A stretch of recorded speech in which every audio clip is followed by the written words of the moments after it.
que Deus pediu para conversar. O tema que nós estamos dando para a nossa palavra é: o invisível é real. O invisível é real. Eu creio que Deus quer hoje nos cutucar, nos beliscar. Sabe aquele beliscão que mãe dá em filho, assim, quando não está se comportando? Deus quer nos beliscar, nos chamar nossa atenção para uma verdade muito importante. E a verdade é essa, irmão: a vida cristã, ela é uma experiência que tem que ser vivida em dimensões que transcendem nossos olhos físicos. E aqui que está a grande charada. E que quando a gente entende isso, que são dimensões além olhos físicos, e que tem impactos profundos e poderosos na nossa vida. É o que eu chamo de o sobrenatural que impacta a nossa vida natural. Eu queria dizer que esses dias, inclusive, eu fiquei muito impactado de novo, né? Porque eu vou falar um pouquinho mais, mas eu assisti um filme, eu diria que isso até influenciou para eu estar conversando com vocês sobre esse tema. Agora, nesses 40 anos seguindo Jesus, eu tenho chegado à conclusão de uma coisa, que é isso aqui: a qualidade da nossa vida, seja ela emocional, seja ela espiritual, seja ela mental, a qualidade da nossa vida, ela é proporcional ao nível, presta atenção, ao nível de revelação que nós temos acerca sobre o mundo espiritual. E o quanto nós sabemos interagir, lidar com essa realidade. Deixa eu repetir: a nossa qualidade de vida cristã, ela é proporcional ao quanto nós compreendemos, entendemos a realidade do mundo espiritual. O quanto a gente tem a nossa antena, o nosso radar, o nosso desconfiômetro aguçado nessa área. Quanto mais informados e conhecedores nós nos tornamos sobre o mundo espiritual, mais chances de vitórias nós teremos. Mas o triste é que o contrário também é verdade. Quanto mais tapado, quanto mais ignorante, quanto mais desinformado sobre como é esse mundo que a gente não vê, mais o caboclo apanha. Mais ele apanha. Agora, as experiências que teremos na nossa vida, sejam elas boas ou más, elas têm muito a ver com essa revelação, com essa compreensão e com essa habilidade de interagir com o mundo espiritual.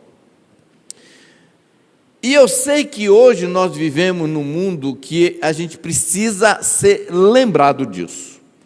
Nós temos uma rotina, a gente acorda de manhã e tal, e dorme tarde, e semana após semana, mês após mês, que a gente vai meio que no automático nessa área espiritual. Então, a primeira coisa que eu quero compartilhar com vocês é isso aqui: o mundo espiritual é mais real do que o mundo natural. O mundo espiritual é mais real do que o mundo natural. A verdade é que o mundo que não vemos é mais realista do que o mundo que vemos. O mundo que não vemos é mais realista do que o mundo que vemos. Então, esse mundo que nós não vemos, a gente muitas vezes tende a esquecer, como disse uma frase: aquilo que não é visto não é lembrado. Quem foi que viu um anjo esses dias atrás? Quem viu? Como a gente não vê anjo, a gente quase não pensa neles, a gente quase não lembra deles. Esses dias eu vi um vídeo, e é muito legal, até seria uma sugestão: entra no YouTube e seja hoje um interessado em ver vídeos sobre anjos. Você vai ficar impressionado com a quantidade de vídeos que mostra a aparição de anjos. Esses dias eu fiquei impressionado que mostra assim um anjo entrando numa igreja. O pessoal está aqui conversando, daqui a pouco a porta abre sozinha. E a câmera pega aquele facho de luz entrando assim. É incrível isso. Agora, por que a gente pensa mais em carro do que em anjo? Porque a gente está vendo carro toda hora. Ainda fala, um dia eu vou ter um desse, um dia eu vou ter um desse. Ó, aquele lá. Por quê? Porque aquilo que não é visto, não é lembrado. E assim como a gente não tem uma consciência viva sobre anjos, a gente também não tem sobre demônios. A gente não tem sobre Deus, porque Deus é invisível. Agora, há um texto na Bíblia, que está em 2 Reis, mas deixa eu te dar um pouco o fundo histórico. O rei da Síria estava em guerra com Israel. E eles faziam suas reuniões secretas e diziam assim: nós vamos colocar o nosso exército em tal e tal lugar para nós pegarmos Israel de surpresa e destruir Israel. E de repente, o profeta Eliseu chegava para o rei de Israel e dizia: não passe em tal lugar, porque o rei da Síria vai estar lá com seu exército e eles estão de espreita para destruir vocês. Sabe o que acontecia? O rei de Israel não ia para lá e o rei da Síria ficava lá esperando dias e ninguém aparecia. Isso aconteceu várias vezes, até que o rei da Síria ficou invocado. Não sei se você sabe o que é invocado. Ficou assim e chamou todo mundo e disse: quem de vocês está me traindo? Porque a gente faz a 4 paredes essa reunião, decide onde a gente vai colocar o nosso exército estrategicamente, e alguém vai lá e fala para o rei de Israel. E por alguma razão, alguém falou: não, rei, não é ninguém aqui que está te traindo, não somos nós. O que está acontecendo é que tem um camarada lá, que é um profeta chamado Eliseu, e ele sabe até do que você fala no seu quarto, no interior do seu quarto. O rei disse então o seguinte, ele disse: ide vede onde ele está, para que eu mande prendê-lo. Foi-lhe dito: eis que está em Dotã. Então, o rei da Síria enviou para lá cavalos, carros e fortes tropas. Chegaram de noite e cercaram a cidade. Tendo se levantado muito cedo, o moço do homem de Deus era o servo de Eliseu, aquele cara que ficou leproso, né? Geazi, isso. Ou talvez outro, porque a Bíblia não dá o nome, né? Mas era um trainee de profeta. Ele saiu e eis que ele viu as tropas, cavalos que haviam cercado a cidade. Então seu moço lhe disse: ai, meu senhor, o que faremos? O cara ficou desesperado, gente. Você pode imaginar, se acorda assim e aquele exército cercando a cidade, cavalo, milhares de soldados. E aí foram lá para quê? Para prender o Eliseu. Aí ele disse: que faremos? Ele respondeu. O profeta disse: não temas, porque mais são os que estão conosco do que os que estão com eles. E orou Eliseu e disse: Senhor, peço-te que lhes abra os olhos para que veja. O Senhor abriu os olhos do moço e ele viu que os montes da cidade estavam cheios de cavalos e carros de fogo em redor de Eliseu. Amém, queridos? Vocês entenderam? Ou vocês querem que eu desenhe? Porque, cara, isso me empolga. Amém ou não amém, igreja? É isso aqui, é disso que eu estou falando. O grande problema é que a gente é que nem um moço. A gente só está enxergando o visível. O invisível nós não estamos enxergando. E eu vou lhe dizer uma coisa. Por que Eliseu estava de boa? Por que ele não desesperou como o moço? Porque Eliseu enxergava o invisível. E olha, eu queria te desafiar a pedir do Senhor olhos que veem aquilo que não é possível ver com os olhos físicos. O mundo que não vemos é mais realista que o mundo que vemos. Isso aqui é muito importante. Agora, na verdade, eu quero dizer algo até mais chocante. É que o mundo que vemos acaba sendo uma distração para vermos menos o mundo que não vemos e deveríamos ver mais. O fato que a gente vive o tempo todo, né? Por isso que a Bíblia diz assim, não pensem só na terra, pensem no céu. Pensa nessa realidade do mundo espiritual. Pense nesse fato. Porque muitas vezes a gente olha muito o que a gente está vendo. A gente olha muito para o que a gente está vendo. É olhar para as circunstâncias, olhar para o natural, quando na verdade nós deveríamos aguçar mais esse olhar sobrenatural. A pior condição de uma pessoa é ela ser alienada do mundo espiritual, do mundo invisível. Ela vive alienada, vive assim, à toa, indiferente, esquecida disso, esquecida dessa verdade. Lembre-se disso, só porque é invisível não significa que não é real. Só porque é invisível não significa que não é real.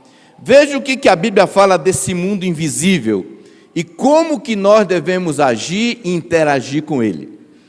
Efésios, no capítulo 6, diz assim a palavra de Deus: quanto ao mais, sede fortalecidos no Senhor e na força do seu poder, revesti-vos de toda a armadura de Deus, para poder ficar firme contra as ciladas do diabo. Porque a nossa luta não é contra o sangue e a carne, e sim contra os principados e potestades, contra os dominadores deste mundo tenebroso, contra as forças espirituais do mal nas regiões celestes. Portanto, tomai toda a armadura de Deus, para que possais resistir no dia mau, e depois de terdes vencido tudo, permanecer inabaláveis. Estai, pois, firmes, cingindo-vos com a verdade e vestindo-vos da couraça da justiça, calçai os pés com a preparação do evangelho da paz, embraçando sempre o escudo da fé, com o qual podereis apagar todos os dardos inflamados do maligno. Tomai também o capacete da salvação e a espada do Espírito, que é a palavra de Deus, com toda oração e súplica, orando em todo tempo no Espírito, e para isto vigiando com toda perseverança e súplica por todos os santos. Cara, você pega esse texto aqui, parece que Paulo está doido. Parece um texto de ficção. Não parece? Um texto de ficção. Como é que é, rapaz? O que ele está dizendo aqui? Olha, o tal cilada do diabo. Diabo? É. E olha, a nossa luta não é contra carne e sangue, quer dizer, não é contra ser humano. E sim contra os principados, potestade. O que é isso? Principado, potestade, contra os dominadores desse mundo tenebroso. Eu não sei quantos de vocês já até leram, teve uma época que surgiu aqui, lançaram, são 3 livros, uma série de ficção, uma das eu diria talvez os livros sobre ficção desse mundo espiritual mais extraordinário que já foi lançado. O nome é Este Mundo Tenebroso. Vale a pena você ler. Olha, se você ler esse livro, você vai começar a encarar a sua vida, a sua rotina, o seu dia a dia, a sua vida cristã de outra maneira. Você vai ter outras atitudes, outros comportamentos, porque apesar de ser ficção, o que o cara escreveu é baseado na realidade bíblica do mundo espiritual. E quando Paulo escreve isso aqui, ele fala, olha, você está lutando, você está numa guerra. E é uma guerra assim do invisível contra o visível. Eu não sei quantos assistiram o filme O Homem Invisível, que o cara brigava, esse cara... Bom, não vou falar de filme aqui, mas... o cara batia em você e você não sabia de onde estava vindo, porque o cara era invisível. Era um negócio lá... A gente pensa que é terror, mas não era terror, era uma tecnologia que fazia o cara desaparecer. Assim é fácil. Então, por isso que Paulo está dizendo, a sua briga não é com o Mike Tasso. Fosse, você pelo menos corria. Mas é com demônios, espíritos, né, potestades, dominadores. E ele fala assim, vocês precisam tomar armadura. E ele começa a falar de uma armadura. Que armadura é essa? Tudo fantasia.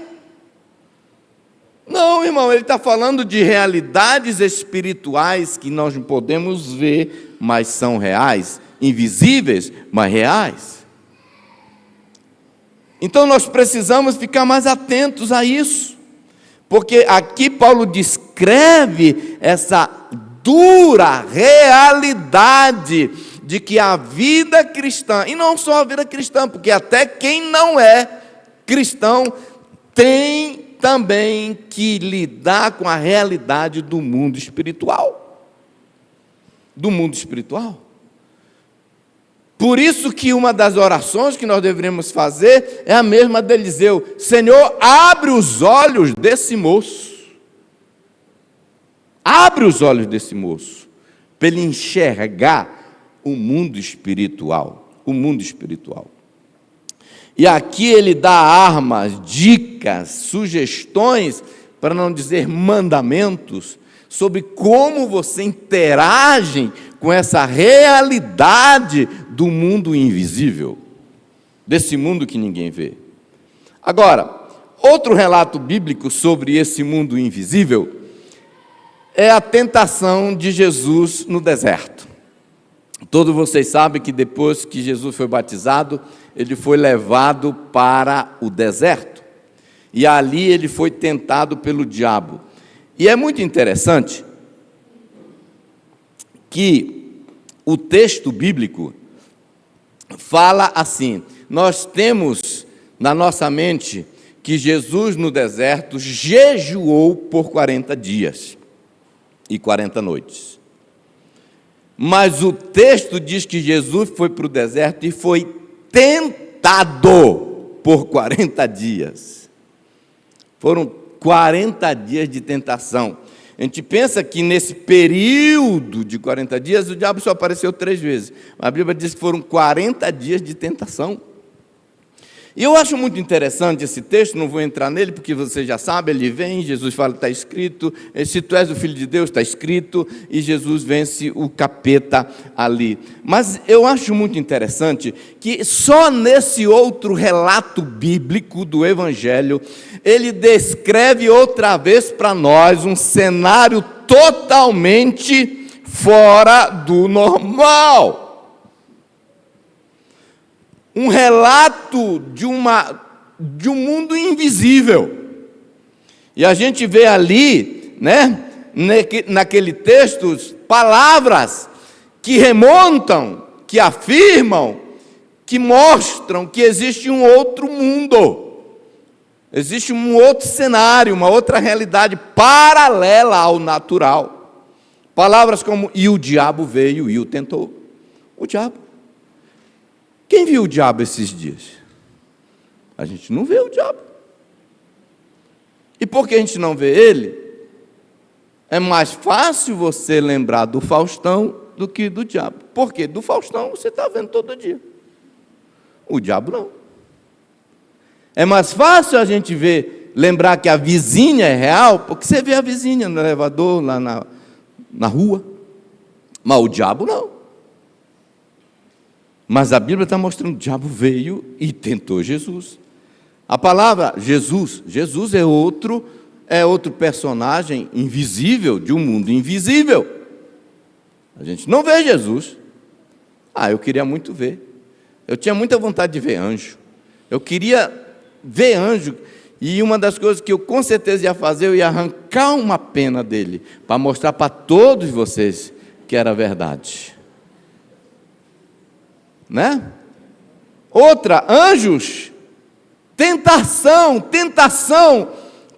não dá nem para descrever o que é, porque é uma coisa desse outro mundo. Mas é uma realidade. A tentação. Jejum, oração, são também palavras que estão relacionadas com esse mundo invisível. Às vezes a gente fala assim, mas o que tem a ver eu dobrar meu joelho, ou sentar numa poltrona e falar para um Deus que eu não vejo? E aí a gente pensa, isso aqui não... Se alguém filmasse e mostrasse você orando, ia falar, ó, um doido ali. Olha aquele doido. Veja como termina a narrativa da tentação de Jesus no deserto. Eu queria mostrar esse texto. Numa versão diz assim, Lucas 4,13. Quando o diabo acabou de tentar Jesus de todas as formas, ele desistiu e preferiu esperar por outra oportunidade. Olha, Lucas 4,13 diz, na outra versão, quando o diabo terminou de tentar Jesus, deixou até que surgisse outra oportunidade. Na outra tradução diz, tendo o diabo acabado todo tipo de tentação, a gente pensa que foi só 3, mas a Bíblia diz que ele foi tentado em todas as maneiras. Todo tipo de tentação, afastou-se dele até ocasião oportuna. Irmãos, eu lembro quando eu estava em Boa Vista liderando lá, um dia eu preguei no Tadel uma palavra que eu dei o nome, o diabo não tira férias. Então eu falei, porque era período de férias, e eu falei com os líderes de Life Group, de célula, sobre como que eles deveriam organizar tudo e preparar para as férias. E o tema da mensagem é, porque o diabo não tira férias. Ele dá um timezinho, mas ele não tira férias. E ele volta e volta, sempre querendo uma nova oportunidade. Até com Jesus, a Bíblia diz que ele voltou, ele se afastou até uma ocasião oportuna. Então, aparente trégua não significa que ele desistiu. Eu creio que Deus permitiu essa narrativa bíblica sobre essa batalha espiritual de Jesus com o maligno, para dar esse beliscão, falar, ei, pessoal aí, presta atenção, existe um mundo invisível que é real, que é verdadeiro, preste atenção nisso. Houve uma época na minha vida ministerial, quando eu morava em Santarém, que foi a época da minha vida que eu mais me envolvi com libertação de demônios. Na verdade, a libertação de pessoas dos demônios, né? Porque a gente não liberta demônio, né? Fala assim, irmão, vamos ali para fazer uma libertação de um demônio. Eu falei, deixa ele continuar miserável, não liberta ele não, vamos libertar as pessoas. Apareceu um cara lá, é uma história longa, mas eu quase não entendia, não sabia muito sobre demônio, mas esse cara era expert, ele tinha formado uma faculdade de demonologia, E o cara entendia de demônio. Eu estou brincando, tá? Mas era um negócio impressionante. E a gente passou a ser discípulo dele. Genildo gostava de um demônio. Assim, gostava de expulsar, tá? Demônio, Genildo, se oferecesse, tem churrasco e tem uma pessoa endemoniada, para onde tu vai, Genildo? Eu vou expulsar o demônio. Ele dispensava o churrasco.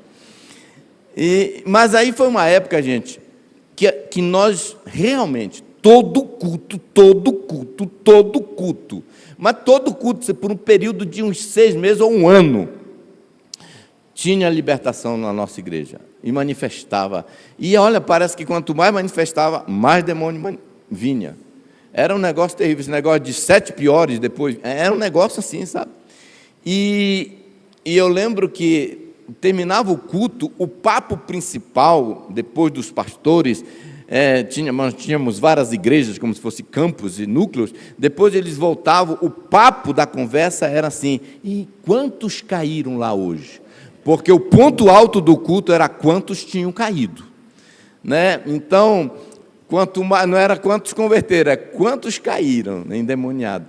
E eu lembro que nesse dia, um pastor estava pastoreando a nossa igreja lá na Matinha, e era uma igreja pequena que estava começando, e era uma igreja que, tipo assim, só era cobertura e uns bancos assim, sabe, só aquela tábua, aí o pessoal sentava, não era, era uma igreja que eu falava que não era da Universal, porque não tinha encosto, né?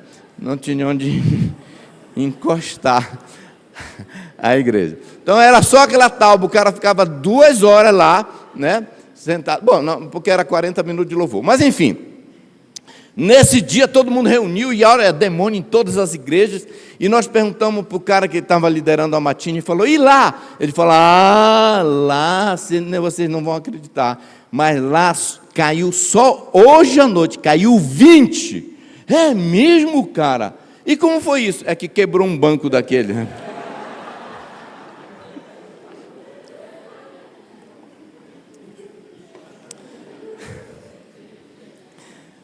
Mas por que eu estou contando essa história? Porque como todo dia a gente lidava com pessoas possessas, eu lembro de tantas vezes aquelas pessoas endemoniadas, com os olhos vermelhos, olhando para mim, querendo me bater, e aquela voz estranha. E eu lembro uma vez uma mulher preta que estava ali, endemoniada, inclusive, deixa eu só explicar, eu aprendi esses dias que o certo agora é falar homem preto e mulher preta, tá? Por isso que eu estou falando assim. Então, eu quero falar o certo. Então, aquela mulher preta olhou para mim, ela estava possessa, e demônio não tem preferência de cor, ele entra em qualquer um, tá, irmão? Americano e africano entra. Aí, eu lembro que ela veio assim com tanto ódio, né, o demônio dentro dela, e assim, querendo me pegar, e ela disse assim, olhando para mim, se eu te odeio, mas com tanto ódio. E como eu estava aprendendo a lidar com o demônio, a única coisa que eu disse, eu te odeio também. Foi a minha resposta. Mas por que eu estou contando essa história? Porque quando você está todo dia, e teve época que era de manhã, de tarde, era chamado, era emergência, sabe? Vai lá, porque não sei o quê. Porque parece que os demônios, quando eles entram, assim, começam a entrar em uma família aqui, outra ali, no bairro tal, não sei o quê. E a gente vivia, eu e Genildo, a gente quase que só parava para almoçar. Mas por que eu estou contando essa história? Porque quando você está lidando e vendo essas cenas, e vendo os demônios falando, aquela voz, e denunciando o que foi o pecado que aquela pessoa fez, por que ele está lá, não saio, daqui ninguém me tira, e tal, aquela coisa toda que vocês já sabem, que vocês viram em televisão,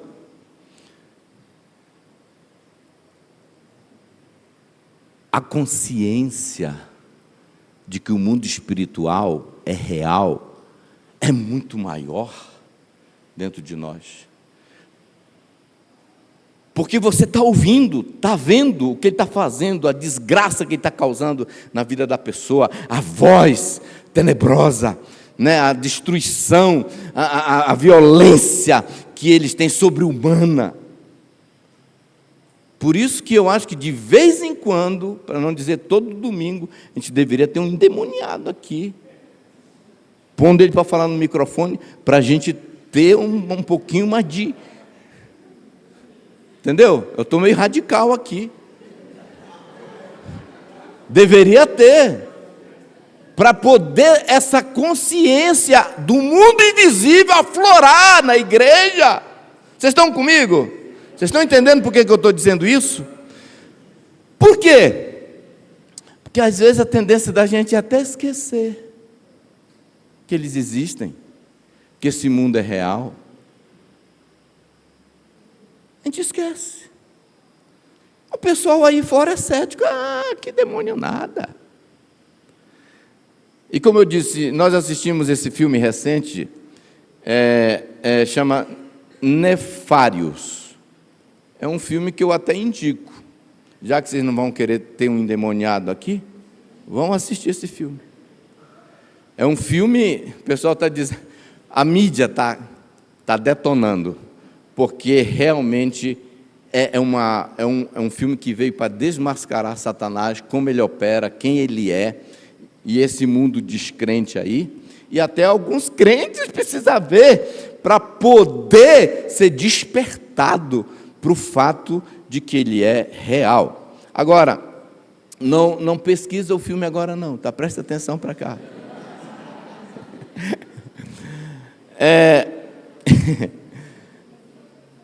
Agora, se você é daquele tipo que quando vê um filme assim não dorme mais à noite, então durma de dia e vá ver o filme, tá?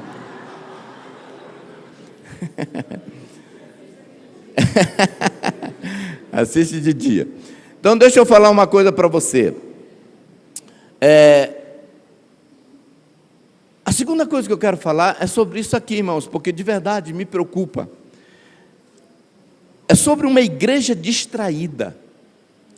Nós estamos vivendo no Brasil um pouco disso, ou muito disso, não sei.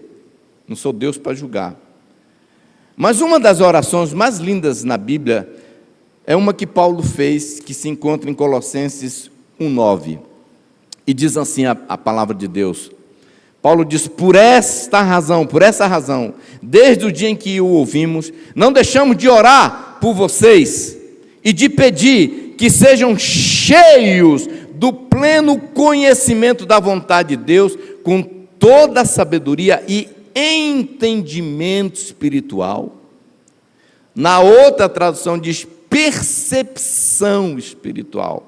A percepção espiritual é essa capacidade de perceber, de notar o mundo espiritual. O espírito, a atuação, seja de anjos, seja de Deus, seja do maligno, mas você ter olhos, né, ou óculos, porque não sei quantos de vocês já foram nesse cinema de 3D, 5D, 4D, que te dão aquele óculos, que você enxerga a coisa, que sem o óculos você não enxerga. Então, você precisa ter esse óculos espiritual, que a Bíblia chama de discernimento espiritual, para ter essa percepção, essa leitura, essa visão, essa compreensão de o que é que está acontecendo. Hoje o que me preocupa é o nível de percepção espiritual da igreja. Tem crente entrando numa de, será que é demônio? Tem gente muito cético. Eu vou te contar uma coisa. A nossa filha Letícia começou a ter uma atitude muito estranha quando ela estava adolescente. E assim, a gente ficou preocupado. Não vou entrar em detalhes, mas notoriamente a Marilé tem uma percepção espiritual. Por isso que, assim, eu louvo muito a Deus pela minha esposa, porque ela tem uma percepção espiritual muito grande. Quando ela me viu, ela falou, é um anjo.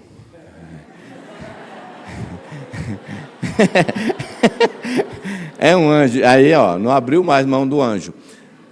Mas, brincadeiras à parte, ela começou a lutar em guerra, porque a gente sabia que as atitudes, coração, rebelde, tudo, foi quando, e perturbação, foi quando ela entrou no quarto e falou, Deus me mostra, o que está acontecendo aqui no quarto da nossa filha, ungindo, orando, e Deus mostrou, era uma bonequinha, era, amor? Uma bonequinha, eu nem pedi permissão sua para contar, mas você não importa, eu acho que nem a Letícia. Aí ela sentiu que tinha alguma coisa ali. E a minha filha, porque quanto mais cego, quanto mais endurecido, quanto mais distraído, quanto mais indiferente, mais incrédulo você fica a pessoa fica sobre o mundo espiritual. E a Marilé, olha, tem alguma coisa e tal, quero orar por você, nós vamos fazer um jejum e tal. E a Marilé jejuando, a gente jejuando pela vida dela. E aí então a Marilé chamou ela, porque ela falou, olha, Deus me falou que é para queimar isso aqui. E a Marilé levou lá para fora. Hã? Era uma bonequinha que era uma bruxinha, né? Era uma coisa assim. Esse negócio, não, isso aqui é uma bonequinha, isso aqui é só um objetozinho, isso aqui, eu ganhei. A pessoa que foi lá comprou sem intenção. Mas, irmãos, vamos parar de ser bobinho. Aí a Marilé foi lá e tacou fogo no negócio. Irmãos, foi incrível, porque na hora que ela tacou fogo, aquela boneca, na hora, assim, ao queimar, ela se transformou naquela figura da morte, né, amor? Foi isso? Sabe aquela figura da morte, assim, aquele rosto buraco, como se fosse um... E a Letícia viu. Na hora que a Letícia viu aquilo, ela ficou assustada para ver como que aquela bonequinha parecia tão inofensiva, tão simples, se transformou numa obra de bruxaria, ficou claramente aquele desenho da morte.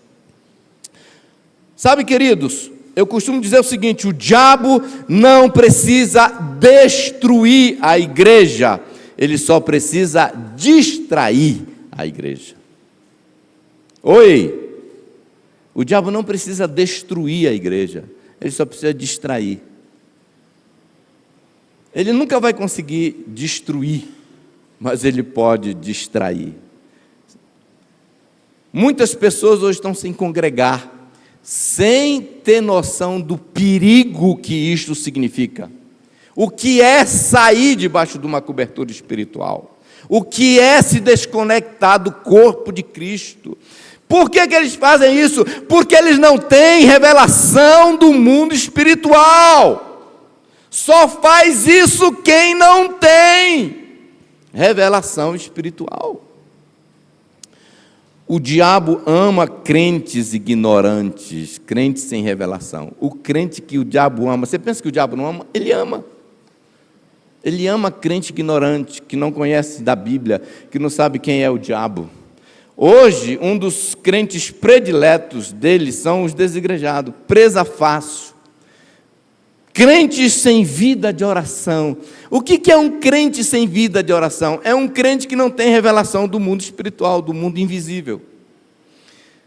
Crente sem tempo com Deus, crente sem contato com a Bíblia, 1 mês sem ler a Bíblia, e nós terminamos de ler que uma das formas de vencer isso é usando a espada do Espírito. Aquela lista de ficção que o Paulo deu, é o jeito como você interage com o mundo invisível. Sem falar dos maratonistas de séries. É uma igreja indiferente que a Netflix o diabo está usando para distrair. Gente, de novo, por favor, não me entenda. Eu não estou dizendo que ver um filme, ver uma série. Não estou dizendo que é pecado, dependendo do que é. Mas tem gente, que é um atrás do outro, um atrás do outro, um atrás do outro, fica até 5 da manhã, acorda no outro dia igual um bêbado para ir para o trabalho e não vê a hora de voltar para casa para poder continuar vendo o próximo episódio. Distraído, sem tempo para orar, ignorante, ele não pensa mais no mundo espiritual. Os viciados nas redes sociais, os que não têm mais tempo para Deus, pois precisam crescer na vida, distraído pelo dinheiro, por uma posição social, distraídos, pessoas com agenda lotada, mas vazias de Deus, pessoas com agenda lotada, mas vazias de Deus, os intelectualmente estudiosos, terceira faculdade, mas sem conhecimento espiritual, os distraídos, né? Fica assim meio igual o zumbi, irmão, o diabo, o diabo? O que é o diabo?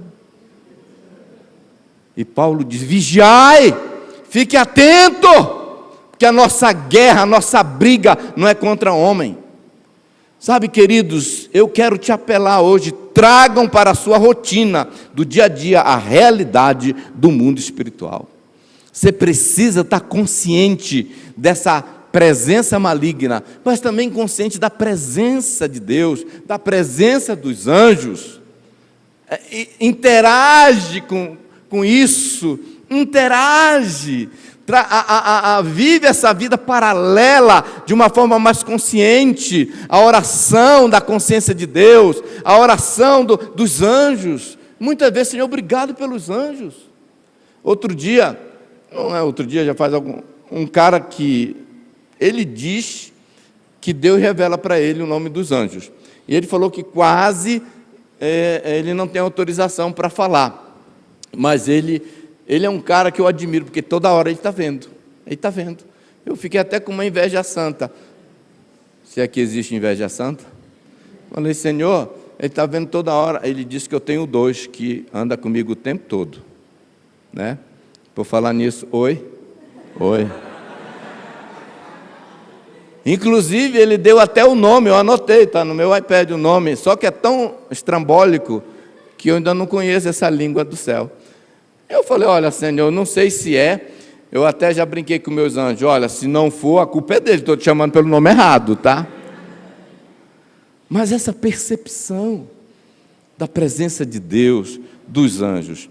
E, rapaz, já passou o tempo. Por isso que eu falo, a primeira vez que a gente prega, a gente não tem noção, a gente fica empolgado, né?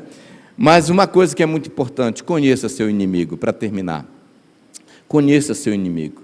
Percepção espiritual é conhecer quem é o nosso inimigo. Eu quero rapidamente, não vou ter tempo de falar sobre quem você é em Cristo, mas eu queria que você tivesse uma percepção melhor do seu inimigo. Sabe, olha o que a palavra de Deus fala em 2 Coríntios. Paulo disse, a fim de Satanás, com a sua astúcia, não obtivesse vantagem sobre nós, pois conhecemos bem tudo o que ele está procurando fazer. Por que Paulo era um vencedor? Porque ele conhecia muito bem tudo que o diabo estava querendo fazer. Ele saía na frente. Ele conhecia os inimigos, as estratégias. Na outra tradução ele diz assim, para que Satanás não alcance vantagem sobre nós, pois não ignoramos quais são as intenções dele. Na outra diz, pois conhecemos os planos dele. Na outra tradução diz, pois não somos ignorantes dos seus desígnios e propósitos. Por isso que eu digo, um dos segredos da vitória é conheça melhor o seu inimigo. Cutuca a pessoa que está do seu lado e fala, olha, um dos segredos da vitória é conheça melhor o seu inimigo. Com quem é sua briga? Pastor, eu não sabia que eu estava em briga. Você está numa guerra. Paulo deixa bem claro quem é. Porque a nossa luta não é contra sangue e carne, sim contra principado, potestade, contra os dominadores desse mundo tenebroso, contra as forças espirituais do mal nas regiões celestiais. Quantas vezes nós nos encontramos lutando com raiva, odiando a mãe, o pai, o tio, o filho, a esposa. Esses dias Deus tem falado muito comigo sobre isso. A sua guerra não é contra homem. Sua guerra é contra Satanás, demônios, espíritos que querem destruir. O que você precisa saber sobre o diabo? Primeiro, seu plano é matar, roubar e destruir. Ele não tira férias e ele leva muito a sério a missão dele. Jesus disse, o diabo veio para matar, roubar e destruir. Cara, se eu sei, vamos imaginar que você foi ameaçado de morte por alguma pessoa, do emprego, um ex-colega, e o cara, você sabe que ele faz mesmo. Eu te pergunto, como que você ia sair de casa? Qual seria a tua rotina? Como seria a tua atitude se você estivesse jurado de morte e você sabe que o cara pode te matar mesmo, ele anda armado e o plano dele é esse?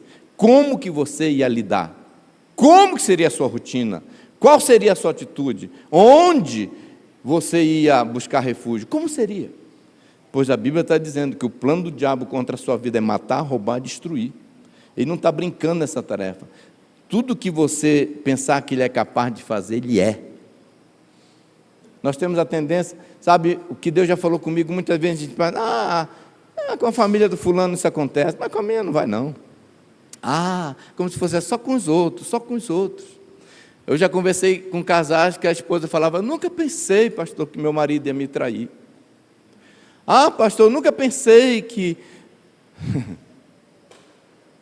Como se o nosso inimigo não fosse o mesmo.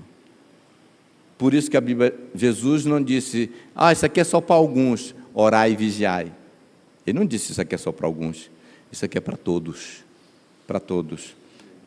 Outra coisa que você precisa saber sobre o diabo, ele odeia você. Eu nunca vou esquecer daquela cena, aquela mulher preta olhando para mim com os olhos bugalhados, vermelho, olhando assim, dizendo, eu te odeio. Até hoje eu lembro disso, e eu faço questão de lembrar. Eu acho que seria muito bom cada um de vocês ter um endemoniado com o olho esbugalhado, olhando para você e falando assim, eu te odeio. E 2 homens grandes segurando, porque ele quer te pegar. Seria muito bom, para você ter noção, consciência da realidade de que ele é real. Por que o diabo te odeia tanto? Outra coisa, o diabo é oportunista, você precisa saber disso. Lucas disse assim, tendo terminado todas essas tentações, o diabo o deixou até a ocasião oportuna. Até a ocasião oportuna. Eu lembro quando eu era moleque, eu briguei demais, eu gostava de brigar, eu andava armado, eu andava com um 22 do meu pai escondido, eu andava com chave de fenda, porque eu brigava demais. E toda vez que eu estava no lugar, eu ficava assim, o tempo todo. Eu lembro que quando eu ia virar a esquina, eu dava a volta lá, eu não virava a esquina rapidinho assim não, pertinho, eu dava a volta. Por quê, irmãos? Porque o diabo é oportunista. As pessoas são oportunistas. Ele sabe esperar uma boa oportunidade. Por isso que a Bíblia diz em Efésios 4, 27, não deem lugar ao diabo. Não deem lugar ao diabo. Outra coisa que você precisa saber, ele anda ao derredor, à espreita, observando. 1 Pedro 5,8 diz, estejam alerta e vigiem. A Bíblia está dizendo, estejam alerta e vigiem. A Bíblia está dizendo, estejam alerta e vigiem. Sai desse nível de distração, porque a distração gera apatia, indiferença, e a indiferença gera, sabe o quê? Incredulidade. Estejam alerta e vigiem, o diabo, inimigo de vocês, anda ao redor como leão, rugindo e procurando a quem possa devorar. Noutra tradução diz, estejam atentos, tome cuidado com o seu inimigo, o diabo, ele anda como um leão, rugindo à sua volta, à procura de alguém para devorar. Sejam responsáveis, diz outra tradução, e fiquem atentos. O diabo, seu inimigo, está rodando como um leão que ruge procurando alguém para devorar. Está dizendo assim, sejam responsáveis e fiquem atentos. Mateus 26, 41 diz, vigiem e orem, para que não caia em tentação, o espírito está pronto, mas a carne é fraca. A autorização que ele precisa para agir é a nossa desobediência. Cuidado com isso. Ele é sagaz e astuto. Eu vou terminar com isso. Sagaz. Eu fiz questão de ver o que significa sagaz, porque a gente ouve e às vezes não entende. Sagaz é a qualidade ou virtude de sagaz. Capacidade de facilmente entender o que está apenas implícito. Ou seja, o diabo é sagaz, ele pega no ar, ele tem uma percepção espiritual, ele sente o cheiro, ele lê os movimentos. O diabo tem a capacidade da leitura labial. Entendeu? Perspicácia, tino, ele fica observando. Astúcia, o que significa astúcia? Habilidade em enganar alguém, sem que a pessoa se dê conta disso. É isso que significa astúcia, artimanha, esperteza, lábia, manha. 2 Coríntios 11:14 diz assim: isso não é de admirar, pois o próprio Satanás se disfarça de anjo de luz. Essa capacidade de enganar. O tempo não permite, mas o meu último ponto era: conheça quem você é em Cristo. Eu queria muito terminar com isso, porque eu não queria que você saísse daqui com medo do diabo. Eu queria que você saísse daqui consciente que ele é real, mas consciente do que a Bíblia diz que você é, que você pode em Cristo Jesus. Porque um dos segredos da vitória é: conheça melhor você mesmo, quem você é em Cristo, a sua identidade, quem é você, o que você tem, o que você pode, quem está do seu lado, qual a sua autoridade. E a Bíblia diz: maior é o que está conosco. A Bíblia diz que nós temos auxílio e ajuda. A Bíblia diz que nós temos autoridade para pisar sobre o maligno. E a Bíblia diz que nós não precisamos ter medo do maligno, porque a Bíblia não nos deu espírito de temor. E a Bíblia diz: submetam-se a Deus, resistam o diabo e ele fugirá de vós. Amém, queridos? Eu queria muito que essa palavra trouxesse em cada um de nós um interesse em ligar a antena, ligar a nossa cerca de proteção, nossa rede elétrica, nossa cerca elétrica, nos despertasse de uma vida que muitas vezes está distraída. E eu quero te convidar para você ficar em pé agora, em nome de Jesus.